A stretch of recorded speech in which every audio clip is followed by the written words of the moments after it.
Hadirin jamaah sekalian yang dimuliakan oleh Allah Subhanahu wa taala. Kita ingin lanjutkan pembahasan kita masih berkaitan dengan jenis-jenis musibah. Yang lalu kita sudah membahas dua jenis musibah yang berlaku untuk manusia, yaitu musibah keimanan. Lalu kemudian yang kedua adalah musibah dunia.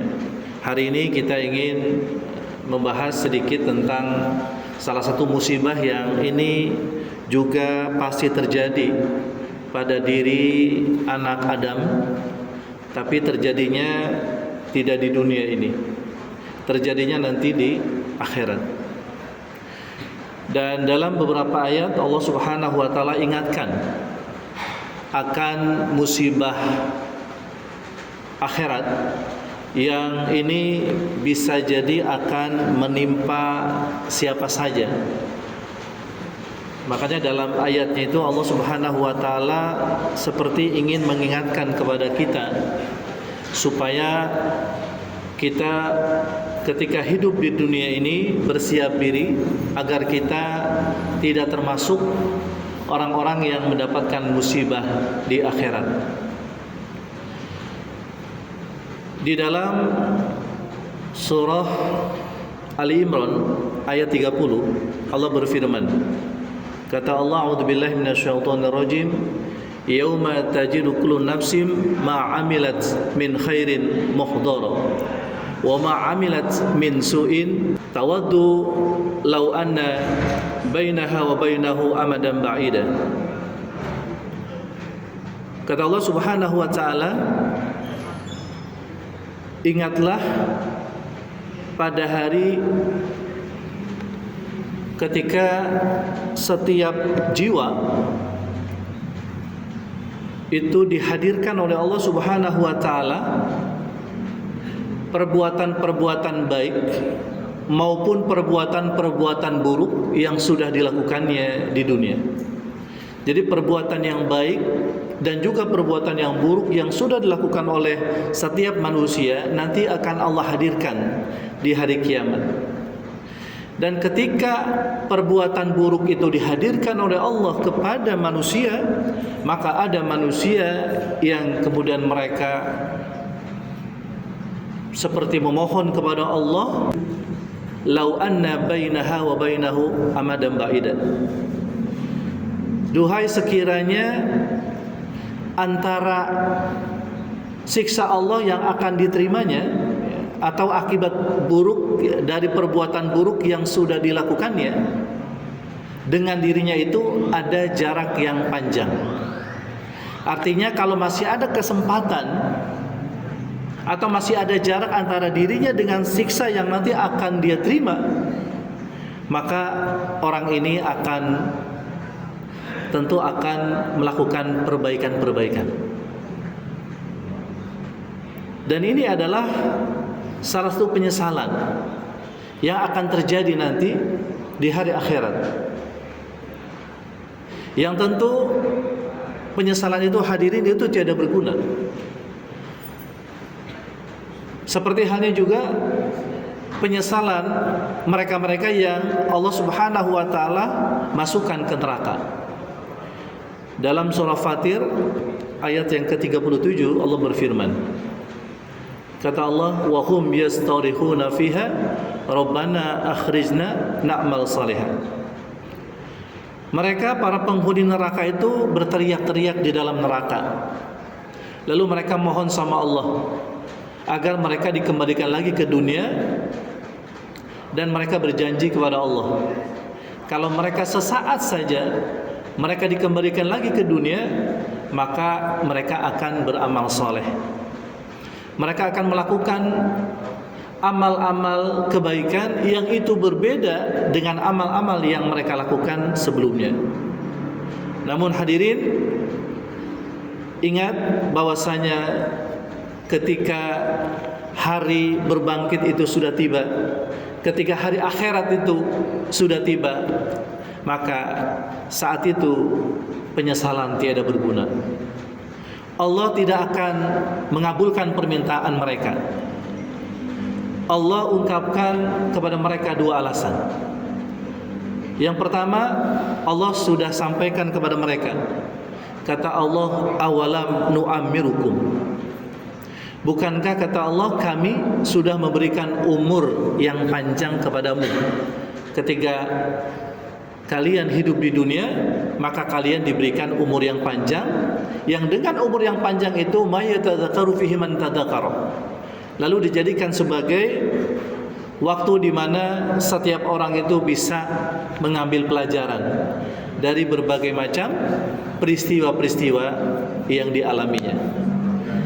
Jadi hadirin, Allah Subhanahu wa taala ketika memberikan umur kepada kita, umur yang panjang, harapannya adalah agar di sana, di rentang waktu yang panjang itu di sana ada peringatan, ya, atau ada waktu berpikir yang dilakukan oleh manusia supaya kemudian dia mengetahui bahwasanya ketika dia sudah melakukan sebuah hal-hal yang buruk, maka dia ingat, ya, dengan hal tersebut.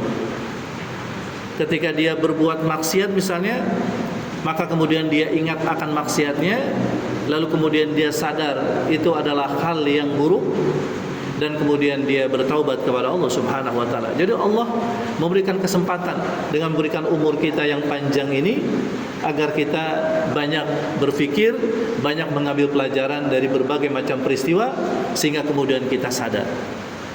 Itu yang pertama, hadirin, alasannya. Lalu kemudian yang kedua, kata Allah, wa ja'akumun nadhir. Kata Allah, ketika kalian hidup di dunia, maka ada orang-orang yang Allah utus.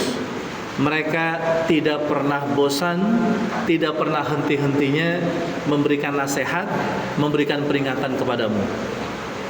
Jadi hadirin, dengan banyak orang-orang yang mengingatkan kepada kita, ada banyak para guru, para ustadz, ya, para ulama yang mengingatkan kepada kita, memberikan nasihat-nasihat kepada kita, maka tentu ini adalah merupakan cara Allah agar supaya ketika ada di antara kita yang terjerembab dalam dosa dan kemaksiatan sehingga sadar, lalu kemudian kembali ke jalan Allah Subhanahu wa taala.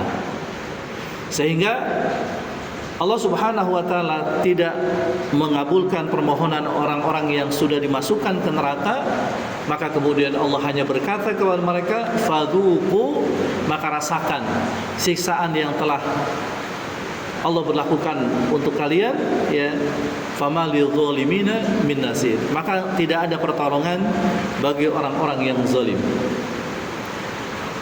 Hadirin, ayat-ayat ini mengingatkan kepada kita bahwa nanti di hari akhirat itu ada orang-orang yang menyesal ketika mereka mendapati ternyata apa yang sudah mereka lakukan di dunia mereka harus pertanggungjawabkan nanti di akhirat.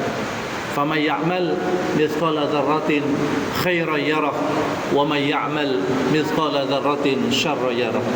Siapa saja ketika di dunia melakukan kebaikan, meskipun kebaikannya itu sebesar zarah atau sebesar atom, sebesar biji yang paling kecil, ya, maka dia akan mendapatinya amal-amal tersebut. Sebaliknya hadirin, siapa orang yang ketika di dunia dia beramal buruk, meskipun amal buruknya itu sebesar biji atau atom biji sawi, ya, atau atom, maka dia pun juga akan melihatnya atau akan diberikan oleh Allah apa yang sudah diperbuatnya pada saat mereka di dunia. Nah, inilah musibah akhirat. Rasulullah SAW juga memberikan informasi kepada kita.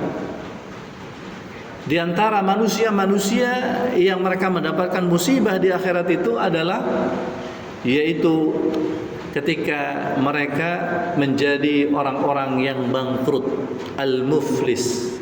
Dalam sebuah hadis Riwayat Imam Muslim dari Abu Hurairah bahwasanya Rasulullah SAW itu bersabda. Rasul bertanya kepada para sahabatnya, "Wahai sahabatku, atadruna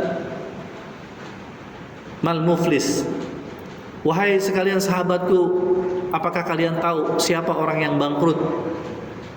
Lalu kemudian para sahabat mengatakan, bagi mereka orang yang bangkrut itu adalah mala dirhama wala mata.